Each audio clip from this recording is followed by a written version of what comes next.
Can we please mute our emotions and unmute our logic?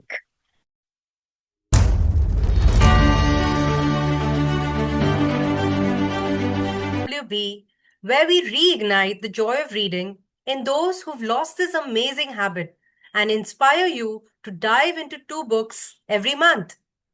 This month, or for the month of July, we will discuss the fiction book Hound of Baskervilles, written by Sir Arthur Conan Doyle, and the non fiction book Think Again, written by Adam Grant. We uncover life changing lessons and relatable insights from the most thought provoking books of the century. Tune in and let us distill the essence of these treasure reads into actionable life skills perfect for busy lives like yours. Watch this episode till the end. There is so much to learn. And if you've enjoyed till now, don't forget to like, share, and subscribe. I hand it over to Dr. Geeta to tell us about the story further of the Hound of Baskervilles. Over to you, Dr. Geeta. Hi everyone, welcome back to BWB.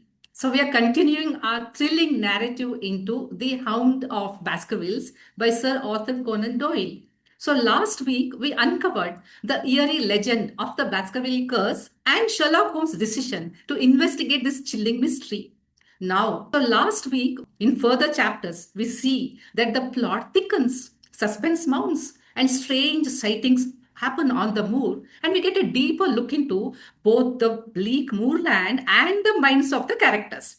So, in further chapters, Sir Holmes decides to stay back in London, but he sends Dr. Watson to Devon with Sir Henry. He knows that the observation and the steady presence of trusted people in that place who will pass on the information to him will be the key to catching the truth as it unfolds, not just jumping into dramatic conclusions. So, as Watson takes the lead, we see his strengths and his insights are emerging. He's not just a companion to Sherlock Holmes, but he is also a responsible, alert, and empathetic observer.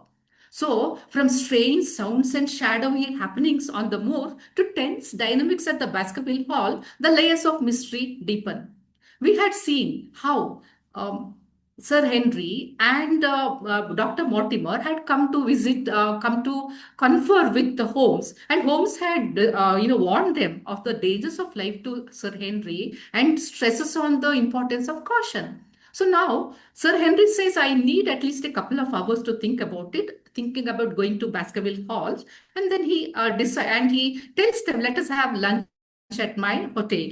So as he goes onto the street, Holmes and Watson quickly follow him at a distance to see if somebody is following him. And suddenly, Holmes sees that a cab is passing by and some heavily bearded face is peering out. And as soon as he sees Holmes, he shouts loudly to the driver to go fast. And then Holmes starts to run after the cab and he tries to catch another cab to follow, but he is not able to. But he notes down the registration number of that cab. And later he's going to send, he's going to Holmes sees that a cab is passing, investigate as to whom that cab is belonging.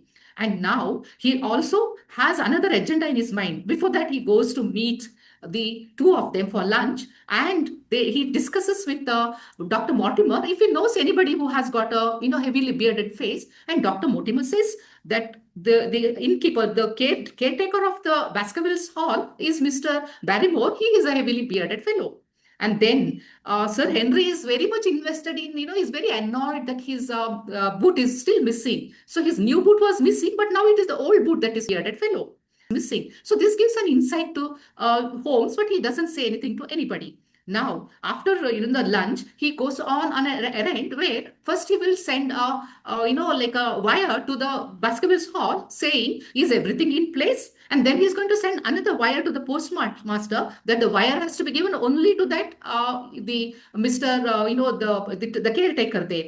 And then he goes with the help of somebody a young man who had helped him earlier in his investigation. He tells him to go to, and then he's going to send another wire 23 hotels in that vicinity of the Charing Cross and find out in that hotel if any, he has to he gives him two bundles of 23 shillings each and asks him him to give it to the the porter, outside porter, and the indoor porter, so that he can have access to the waste paper basket and find out each and ask who could have used the newspaper cutting to send that message. If you remember, in the last episode we had that message given to Sir Henry to warn him. Now this has already done, and now the next day Watson and Sir Henry travel to Devonshire, and along the way the landscape starts to grow very gloomy. So this is foreshadowing as to what the gloom is going to come later.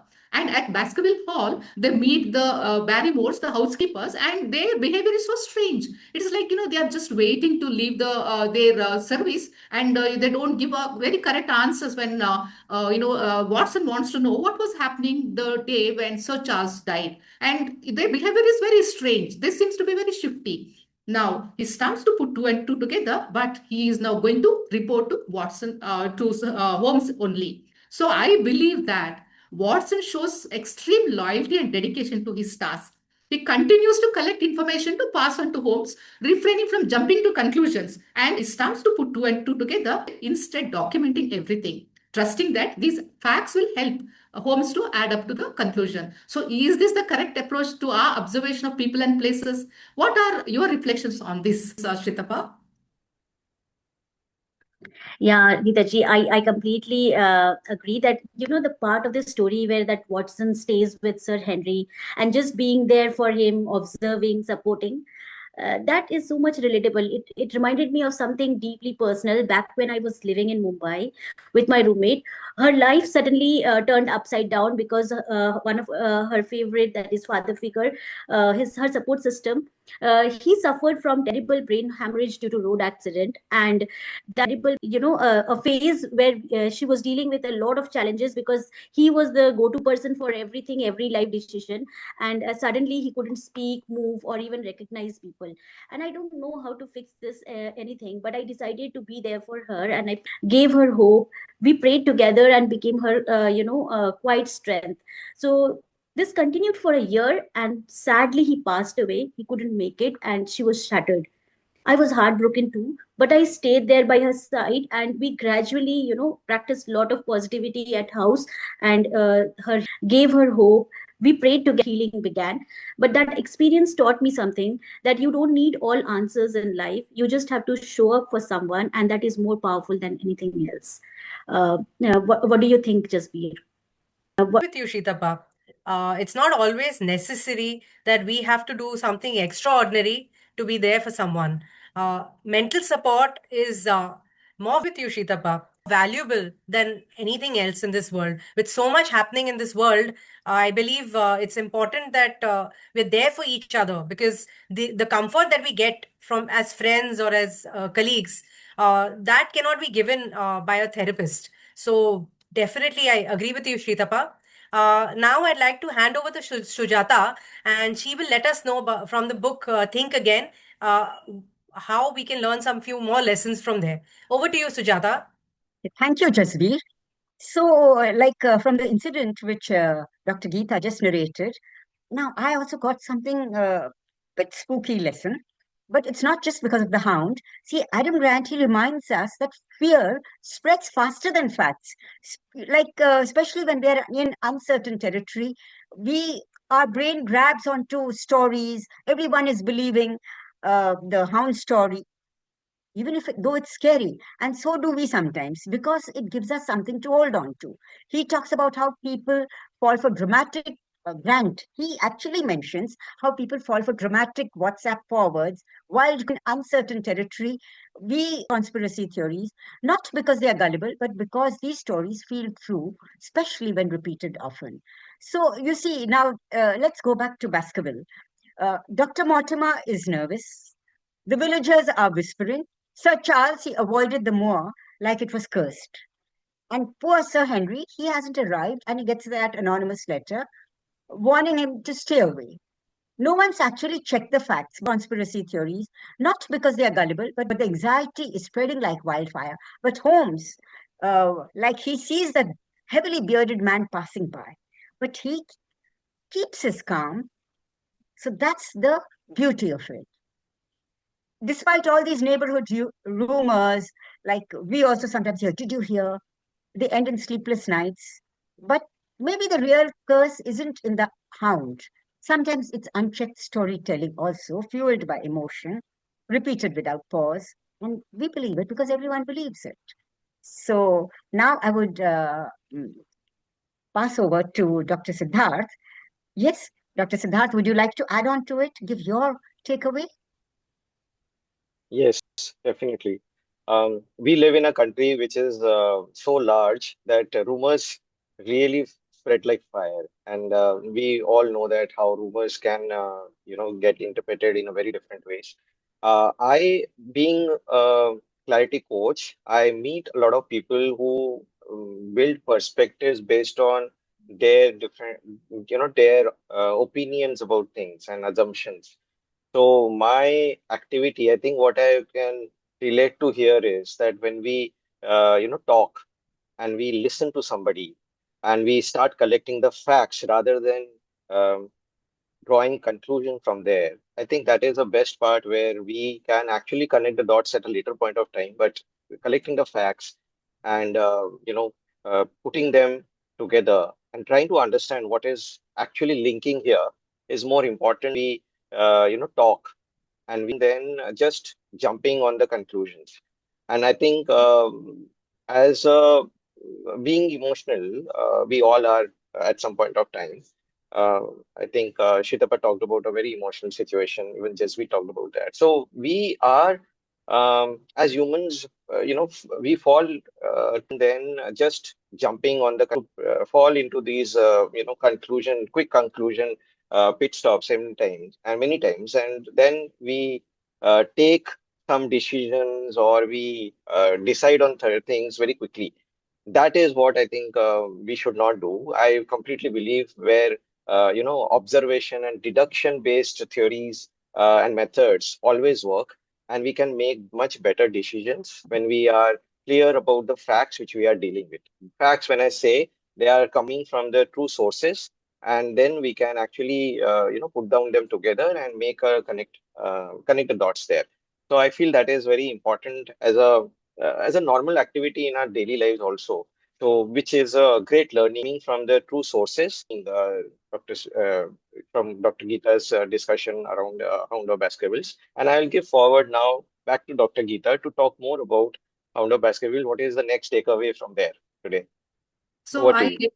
yes, I agree with you totally, Siddharth. Yes, observation from the true facts is most important to arrive at a conclusion. And emotional, that layering or colorful, or, giving it a color is not really going to work. And here also, we find that Watson is now using that observation method, and he is, putting all the facts together. Now he is writing a letter to Holmes, and in that he is detailing what has been happening around him, and he is not leaving out even, anything that is small, which has, garnered his attention. So he talks, and in that he is about how he had gone for a walk one day to the village, and then he suddenly hears somebody running after him, and a young man is running after him and is calling out his name, Dr. Watson. And he is surprised. How did you know my name? He asks, and he says he's the naturalist Stapleton. He's a neighbor, their neighbor, and he says, yeah, I thought how he had gone for a walk. Like you're the person who has come new, and I deducted that it could be you. And then he invites him to visit his home, and Watson doesn't let go of that opportunity because Holmes had told him, observe your neighbors. So he goes there. He gets to meet his sister, Beryl, and she's very beautiful young woman. And their house is, the home is very near to the moor. And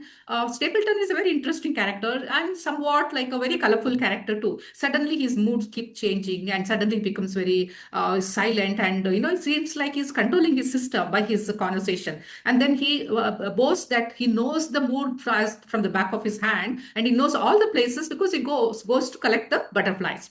And then we find that he is writing, that is, Watson is writing to Holmes that Henry gets to meet Beryl, and he's attracted to her, and they go for walks. And this doesn't sit well with Stapleton because he gets very annoyed, and he becomes very serious. And this doesn't. He talks about an incident that happened, and one day in the night he hears somebody crying. And then he talks about he thinks that he is just dreaming, but even Sir Henry says he has also heard. Now he asks the caretaker, Mr. Barrymore, whether he has heard anybody crying in the night, and he says no. And he says no women except his wife and the charwoman, and he thinks that he is just dreaming. He is sleeping on the farthest wing of the mansion. So then he thinks, now what is happening? And then suddenly one night he finds the caretaker walking with a candle on the corridor, and he opens the door and goes near the window, and he follows him, and he finds that he's signaling to someone on the moors. So this gives the suspicion to Watson that somebody is living in the moors, somebody is hiding there, and he is, signaling to him, and somewhere the connection is happening there. And these are the, the details that he is giving to Holmes. So I believe that there is so much of uncertainty happening there, and no big decisions or discoveries can be made. But and these are the instead of fear, we must use structure and clarity to navigate through doubt, just like how Watson tries to emulate Holmes' strategy. So I think, is this the true in our life too? We must often walk through confusion before clarity arrives. So what are your reflections on this, Shritapa? Beautifully explained, and I can relate this in our daily life, Geeta ji. So what has happened is, like we meet so many people, right? And clarity comes only after you have gone through the confusion and you have discovered things. So when we meet someone new, maybe a friend, colleague, or a partner, it can be like you are walking through the moor. At first, you don't know who they are. However, over time, through observation, conversation, your inner instinct, you begin to see the truth, and that's when you get the clarity about the person and you actually see who the person. However, over relatable to anyone and everyone whom we meet new in our life. What do you think, Jasbir? I agree, Shitapa. In life, we meet so many people, and it takes time to get to know them better. And as we spend more time with them, we realize the value that they bring to our lives. And on that note, I would ask our viewers that please, if you've enjoyed the show till now, do like, share, and subscribe to our channel BWB. And now I hand it over to Sujata to talk about the book Think Again. And let's see what lesson she has to share with us. Over to you, Sujata. Thank you, Jasveer. Yes, just like Shritapa said, judgment can wait, but strategy can't. We shouldn't just hastily come to conclusions. So this is actually a classic Holmes. Whenever he makes a big decision, he just doesn't do it impulsively. He doesn't storm off to Baskerville Hall in dramatic fashion. He doesn't declare who's guilty. He just thinks. He listens, questions, and makes a very strategic move. He sends Watson ahead of Sir Henry like a quiet undercover operation. Guilty. He just now Adam Grant would call this confident humility. It means I'm confident I'll figure it out, but I'm not going to pretend as if I already know it. And the way he puts it is, I simply love it. Grant says when we jump to conclusions too fast, it's usually our ego talking. That's what Adam Grant says. So confident humility is like telling your brain, let's park the ego. We've got work to do. Holmes doesn't let panic make the decisions. He pauses, observes, delegates, and strategizes. It's very deliberate. It's calm. It's very like Zoom, appropriate actually. So if Sherlock Holmes were on a call today, he would raise one eyebrow and say, before we read, it's very, can we please mute our emotions and unmute our logic? So now I would like to hand over again to Dr. Siddharth for his views on this. Hello? Wow, simply loved that, Sujata. Yes, we should be, muting our ego and emotions and start thinking, right? And that is something which is so important nowadays because I know in a situation where a lot of things can happen. We have wars are going around. We have a lot of sport sensations and things going around in that direction. A lot of people are talking about religion. A lot of people are talking about many other different factors. The socio-economic factors which are going on around the world. I know in a situation And we all get clogged when we are talking about all this, thinking about all this, and then we suddenly something happens to us and we are not sure what we have to decide or what we have to talk about. That is where I feel the power of pause matters. And like Sujata, you said, and what Sherlock Holmes would have done in today's world, pause is the most important part which we forget to apply in our lives. We need to pause. And someday back, I was writing this article part which we forget to apply in our lives. We need to pause that fear of not pause, I mean fear of taking a quick action, the FOMO thing which is building up nowadays, the fear of missing out which is building up nowadays, makes people make hasty decisions, and that fear that actually backfires many times. So that I think can be solved by this pausing and looking at the facts, understanding them, and then coming back with the right frame of mindset, and then deciding on something. So that helps a lot always. And I've seen this working for myself, my mentees, my bosses, my everybody I have worked with. And this is a beautiful way of, solving problems in our daily lives, on something.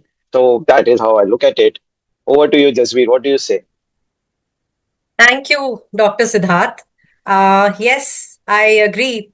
I mean, there are so many lessons we learned. I'm sure the viewers have gained so many insights into the books as well as to life. The benefit of pausing before reacting, all these aspects that we are learning are going to help us with our lives, to make our lives more beautiful and meaningful, because it's very easy to survive. All the viewers have gained so many insights, but it's very difficult to live a meaningful life. And I'm sure all of you have learned a lot from today's episode. So if you do like our channel, please do like, share, and subscribe to BWB. And until next time, see you. All the best. Bye. Have a good day.